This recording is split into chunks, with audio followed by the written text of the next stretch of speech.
Coming up on ATV News. Change maybe instead of $1 in student fees to 50 cents. The Student Fee Board met last week. We'll tell you how the proposals affect your wallet. Article can get down into the very deepest part of your lungs. We'll show you how the agriculture community could be affecting your health. I think I just look forward to it because it's an adrenaline high. We'll show you why these people would do this and how cold the water really is.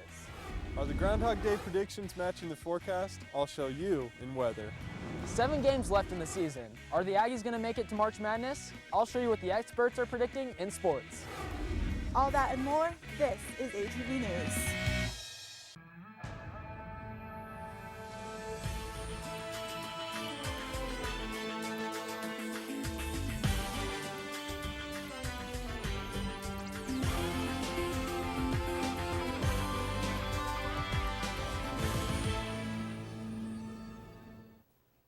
Welcome to this edition of ATV News. I'm Nathaniel Gillis. And I'm Leah Krishoni. You may have heard GameStop stock value is on the rise. Reddit users united to purchase GameStop stock. Last week, people purchased the stock through the trading app Robinhood. The same app stopped allowing GameStop stock to be sold at its peak value, causing its value to go down. While Robinhood says they support all investors, this user isn't impressed. I'm quite mad at Robinhood right now. I wasn't planning on buying any more shares, but I know a lot of people that weren't able to because of what Robinhood did. So I'm going to be leaving Robinhood as soon as this is all over. Strain has investing for over a year with Robinhood, but says that he will shortly stop using the app over the issue.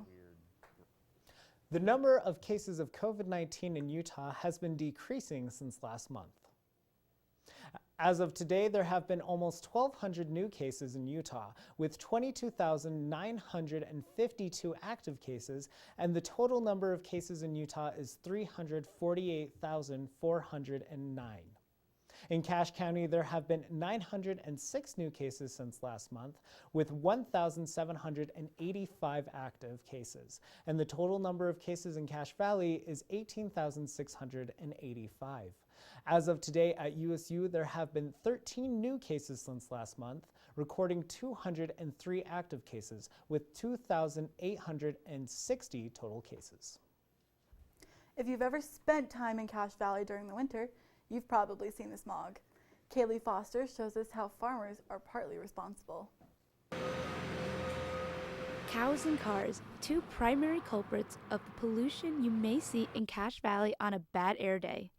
In Cache Valley, the pollutant that residents deal with the most is a chemical compound called ammonium nitrate.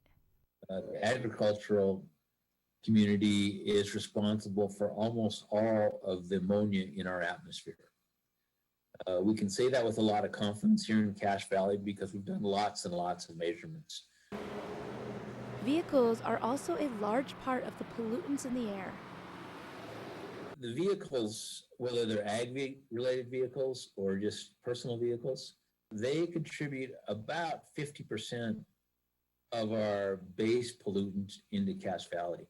And by base pollutants, I mean the pollutants that go on and form that nitrate side. One way farmers have been able to cut back on their greenhouse gas emissions is through their animals' feed. You know, in today's world, we've gotten a lot more efficient with our feeding and our animal care, and so we actually have maybe livestock as a whole has well under 10% of the total emissions for pollution of greenhouse gases. Air quality experts recommend farmers feed their livestock a less protein-rich diet, but warn farmers they could see a decrease in product. Kaylee Foster, ATV News. Barrett says he is optimistic that further innovations will help farmers to lower emissions. The Student Fee Board met last week to determine new fee proposals. But how are those student fees spent? Josh Davis shows where that extra cash goes. This is Senator Karras from the College of Engineering. Once a year, student leaders and 7 students at large meet together to discuss how student fees get spent. Making college more affordable. Lucas Stevens, who chairs the meeting, is usually in his office in the Taggart Student Center. The student body executive vice president, he helps decide what fee adjustments to approve. Student Fee Board basically acts as the student voice in how our fees are spent. It's a really awesome mechanism that the university puts into our system to give students representation and ability to advocate for themselves. The building fee is the most expensive fee on campus and includes the ARC. But how many fees are there, and where is that money going? These are the 12 places the student fees go, ranked here from most expensive to least. The fees help pay for things that don't come with tuition. You pay $563.07 in total. Faculty Representative James Morales helps make the decisions. Now, keep in mind that the services that the fees provide should not be things that can be provided through the academic part of their experience. There's a proposed increase in the buildings fee to help pay for ARC management and a proposed decrease due to the loss of a computer lab. The proposals would bring the total cost of student fees to $567.97. Morales says the board just wants what's best for students.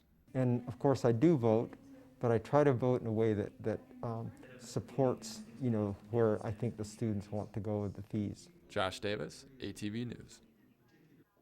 The fee board decided to increase the ARC fees to make up the deficit and pass the technology decrease. Dr. Susan Polster was named the journalism department head last week. Dr. Polster is currently a professor teaching newspaper writing at journalism at USU Eastern. She earned her PhD in adult education from the University of Wyoming and began her career in public relations before teaching. She says she's excited to work with the new department. We just got to work together. We've just got to be a community unit and just work. And I really think we have the best program in the state. So we just need to get that information out there and turn out a bunch of working journalists and prepare them for this world. Polster says that she has plans to remain at USU Eastern and wants to make the program more online available.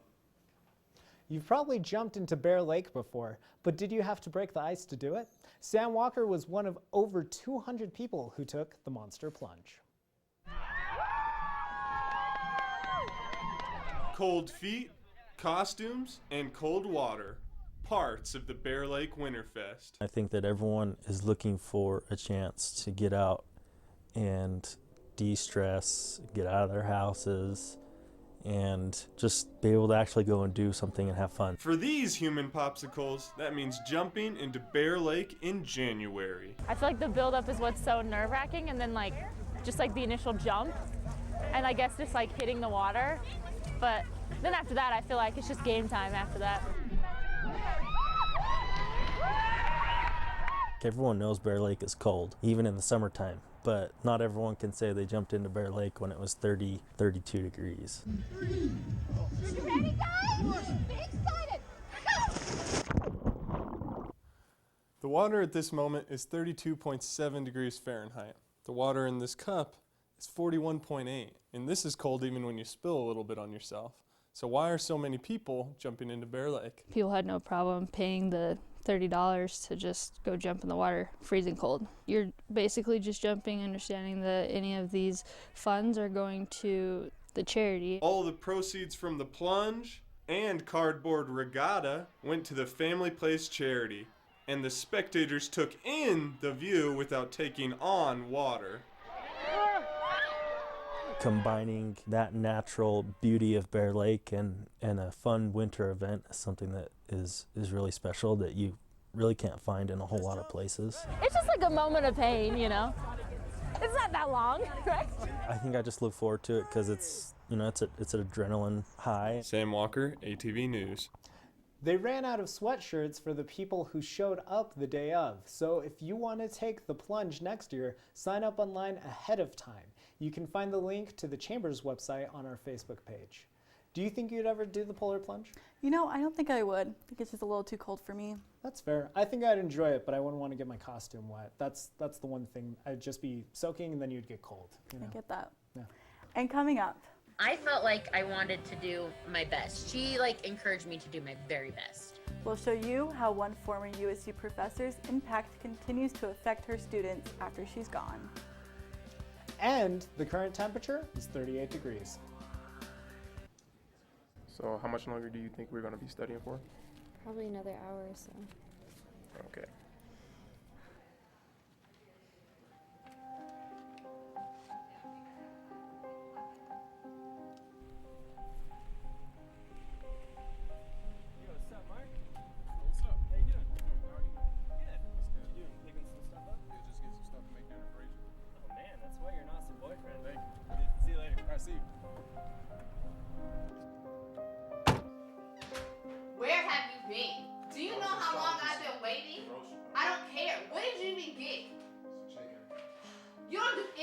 right? Is that what I said?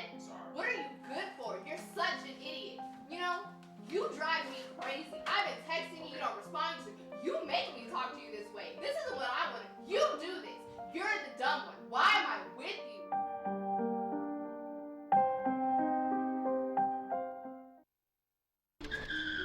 If I could go back and change it all, I would. I think I'm gonna miss you the most. I'm sorry. I'm so sorry. I'm so sorry. Or maybe it's just the little moments. If I could go back and change it all. If I could go back, I would. But I can't.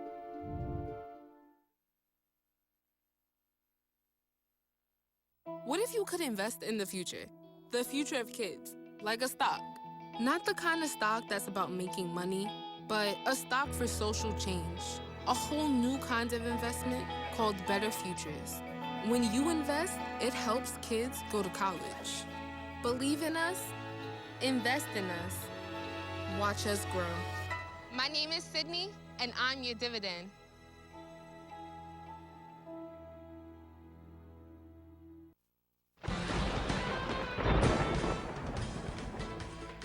Happy Groundhog Day!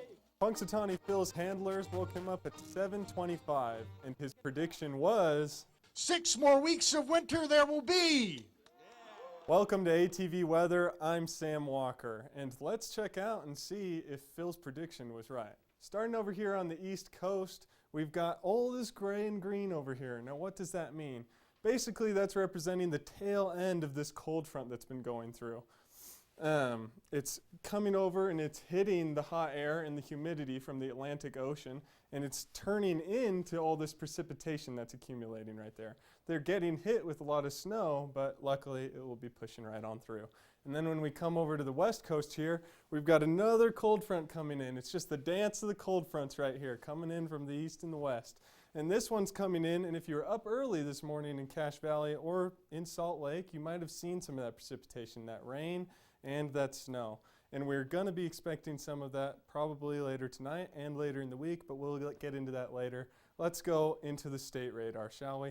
Okay, so when we come right here, we've got Salt Lake City, and it's got that precipitation accumulating over it. And we've got more coming from the West Coast. But as we're going through this cold front, it's not all just going to be precipitation. You know how the weather is. Sometimes it's wet, sometimes it's just dry. But what we do know is in this cold front, it's going to be cold. So don't forget to put your booties on, Cache Valley, because it's going to be cold out there. It always is. And now we can take a look at the 7-day forecast. So today, like I said, later in the day, we can probably expect a little bit of snow or precipitation. But Thursday is going to be one of those dry, cold days. So don't forget to bundle up, but don't worry about the snow too much until Friday, when there's a high possibility, over 50% of snow again. And then Saturday through Tuesday, it's looking like it's going to stay dry, but it is going to be very cold. The lows are low, so don't forget to bundle up. This is all that we have for you at ATV Weather. Back to you at the desk. Thanks, Sam. Professor Penny Byrne worked at Utah State University for over 30 years. She passed away 9 days ago. Sarah Murphy talked with some of the people who were impacted by Professor Byrne's life. When I think of Penny Byrne, I think of a legend. Fiery. Intimidating. Penny Byrne had a reputation. I think everyone was scared of Penny at first. Anyone in the broadcast journalism program knew of Penny Byrne before you even got into her class. A reputation that many, including Penny herself, were aware of. She was feared by a lot of her students, and I think she liked that. She was happy about her reputation. That was fine. Penny worked as a broadcast journalism professor at Utah State University for over 30 years. She's like definitely the professor, like tried and true, knew her stuff. On January 24th, the Byrne family announced that Penny passed away from cancer that she was diagnosed with only 14 days prior. The loss, which has shocked many. When I heard that she passed away, I actually started crying. It's really a tough thing to lose her. Has caused former USU journalism students to reach out with their own descriptions of Penny. She just has such a big heart. She was a caring individual who really wanted the best for us. And Man, she could write you the best letter of recommendation. They all agree she's so much more than her reputation. Penny was the one that you were scared of, but then by the end, the one who you just loved, and she kind of became that role model slash mother figure. I'm gonna get emotional about this, but I remember going to meet with her on campus, and I said, Penny, I think I can do this. I think I can be a producer. And she's like, yeah, you definitely could do this. She had faith in me, and she worked with me to be the best I could be. When Penny first started here at the Animal Science Building, 3/4-inch tape was the medium of the day. She took her students through to 1/2-inch tape and then to digital tape. And now it's SD cards and full HD. While the recording media may have changed, her impact did not. And she put everything into the program. I mean, she worked her tail off to make the program what it is today. And there are plenty of people still in the industry that still work at this university, that work across the state, that work across the world, that would attest to that as well too. Former students say that this impact extends beyond the world of news and video. Looking back as an adult, like a full-grown adult, she was preparing us for the real world. She just managed to keep me on track. If I had been alone, I would have derailed a number of times, I think. I definitely think that she has impacted me for who I am and what I am. Sarah Murphy, ATV News. Penny is survived by her husband Dean and daughters Shannon and Casey. Barns, cows, tractors? We're not talking about a farm. We're talking about an art exhibit. William Boltez shows us 3 new exhibits at the Nora Eccles Harrison Art Museum. It makes you smile, that painting. That doesn't often get such real estate space on the wall. On Thursday, the traveling exhibit American Farmer came to Nora Eccles Harrison Museum of Art here at Utah State, along with 2 exhibits from the museum's collections. I'm always thinking about, who's our audience? Who's our community? Who do we serve? We're in Cache Valley, where agriculture is a big part of this valley and this community. And artists have used, farms and farmers and barns as their muse. There's a long history of that. USU is the 14th stop for American Farmers tour across the country. The new exhibits are on display here at the Nora Eccles Harrison Museum of Art. You have to make a reservation to come, and only 25 people are allowed in at a time. But now you can go through old exhibits online through a virtual tour if you'd rather stay home. They don't have the 3 new exhibits online yet, but they will in a week or 2. It's always been my position that museums are the safest public space you could go to. The museum signed the deal for American Farmer several years ago, but not every museum has been so lucky during the pandemic. It's really hard to do art shipping. Exhibitions across the country based heavily on loans from other places all either canceled their show or moved them off into the future. William Boltez, ATV News. The American Farmer exposition will be on display until May 25th. The museum is closed on Sundays and Mondays. And coming up, Merrill for the lead. He's got it! this buzzer beater put the Aggies in March Madness last year, but will they be back? We'll show the tournament projections in sports. It's a great way to meet customers and help brides with their bridal makeovers. COVID can't stop these lovers from planning their special day. They just keep growing and growing, but they wanted a second crumble. Why Logan opened up a second crumble cookie location. We'll tell you next. Today, 1 out of every 4 American kids is Hispanic. That means many of the future doctors who will care for us, the engineers who will build our cities, the scientists and entrepreneurs of our country can be your kids. We all know how hard it is for you to send them to college. This is why we want you to know you are not alone. And every day, more people support you to make it happen. Many support you. And the Hispanic Scholarship Fund helps you prepare, plan, and pay for your kids' college education. Learn more at hsf.net.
This alley-oop was from the Aggies' bounce-back win over UNLV. More highlights on this game to come.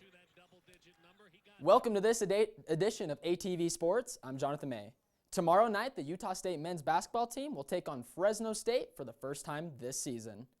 The Aggies will look to keep it rolling after a game against UNLV where every Aggie on the starting five scored in double figures, including 19 points from freshman Rolly Wooster. The Aggies won this game 83-74. With only 7 games left on the schedule, here's a look at the updated Mountain West standings. Utah State is currently in the Mountain West Conference, in second in the Mountain West Conference, trailing Boise State by 1 game. Just behind the Aggies is Colorado State and San Diego State. Now, what do those standings mean for Utah State's chances of making March Madness? Right behind me is NCAA.com's Andy Katz 2021 bracket predictions for what teams could be playing in March Madness. As you can see right here, Katz speculates that Boise State will be in the tournament. But where is Utah State? Well, ESPN currently projects the Aggies in the next 4 out category, meaning the 4 teams closest, but not in the projected fields. The last 2 years, the Aggies relied on winning the conference tournament to qualify for March Madness. And every Aggie basketball fan remembers this dagger 3 by Sam Merrill to punch the Aggies' tickets to the big dance. Speaking of Sam Merrill, the former Aggie made his NBA debut for the Milwaukee Bucks over the break. The 24-year-old rookie put his name on the stat sheet, putting up 6 points, 4 assists, 3 rebounds, and 1 steal in only 8 minutes of playing time. From one Aggie pro to another, Darwin Thompson, the former Utah State running back, will be playing in the Super Bowl this Sunday. Thompson finished his career at Utah State, tied for 16th in school history for single-season rushing yards and 32nd in career rushing yards. Thompson and the Kansas City Chiefs will have their hands full when they take on the GOAT, Tom Brady. Now you're all caught up on ATV Sports. Back to you, Nathaniel. Thanks, Jonathan. The COVID-19 pandemic hit weddings hard, but that hasn't stopped the planning for the big night. Kiki Tualeta takes us to the bridal fair to see this year's styles. Love and excitement are in the air for these brides at the River Woods Conference Center. This is my first time. I have really enjoyed it. All the vendors are so nice, and it's been so good to talk to all the different people. The River Woods Bridal Fair connects couples with businesses and professionals to help them plan their special day. I think there are a lot of aspects of my wedding that I didn't really think about, and so it's nice to have it all out here to realize, see all the different pieces come together. The fair showcases everything from photographers, tuxedos, and dresses to cakes, desserts, and rings. Vendors provide displays like these to help brides catch a glimpse of their perfect day. So excited, and they want to have the perfect wedding day and look absolutely beautiful. So that's my favorite, is just helping them get the look that they're excited about. Planners and designers know that each bride has their own style. The fair exhibits a variety of trends, so each bride feels catered to.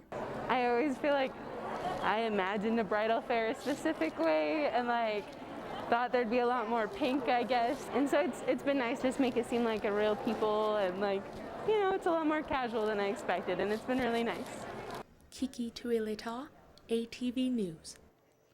For more information on wedding resources, check the link on our Facebook page. Crumble opened its first store in Cache Valley, and this week I went to their new location in South Logan. The new Crumble Cookies is located on 981 South Main Street. The company said they wanted to open another location here because this is where it all began. It's kind of where it all started. This is where the first one was. So through all of it, they just keep growing and growing, but they wanted a second crumble close to where they first had their first crumble. This used to be the only location in Logan where you could get a crumble cookie. But now you can get one here too, and it's more convenient for those on the south side of town. I just think that it was so popular, and since this is the birthplace, it's so well known here, and they just thought it would be a good idea to have one right here just because like anybody in Wellsville can get to it way easier instead of driving the extra 10 minutes. Throckmorton says one reason Crumble has become so popular is because The atmosphere and also the rotating menu. So everyone just loves how they can come in and they can come get fresh, good cookies. But every week it's like a different menu as well. So that's what brings people back every week to try all the new ones as well. cookies are freshly made every day, and Crumble hopes their cookies will bring the community together. We're super glad to be here on the south end of town. We're just happy to be here. We love Logan, and hopefully everyone loves us too. Leah Krishoni, ATV News. Crumble now has over 100 stores open nationwide. Thank you for joining us on this edition of ATV News. You can find previous editions on our Facebook page. We'll leave you with another look at the Bear Lake Monster Winterfest.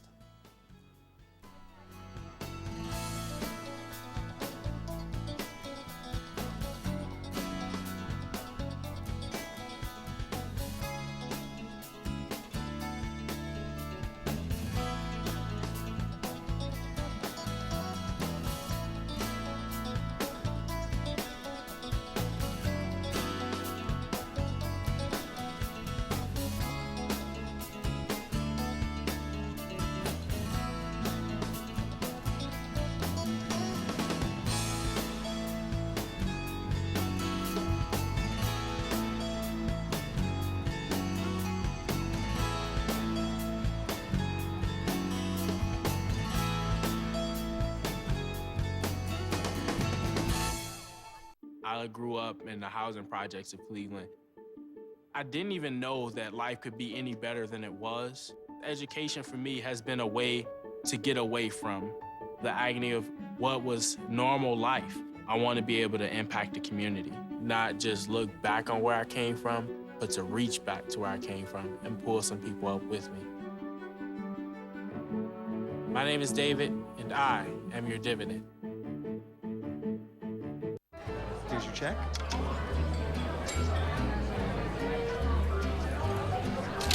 Oh, you got it. You know, since I got rid of my car, I really enjoy walking. Okay. Got it. No? Getting pulled over for buzz driving could cost you around $10,000 in fines, legal fees, and increased insurance rates. Oh, you're home early. You live with your mom? That'll set your game back a few years. Buzzed, busted, and broke. Because buzz driving is drunk driving. Sorry, I've got big ideas. As a college student, you have big ideas to make a big difference on campus. Why not get funding for those ideas in a big way? The Blue Goes Green Grant provides funding for student sustainability projects. These projects help USU students be more environmentally responsible, live healthier, and save money. To find out more, go to usu.edu/BGG. Get funding for your Blue Goes Green idea in a big way. Blue Goes Green. Make a difference.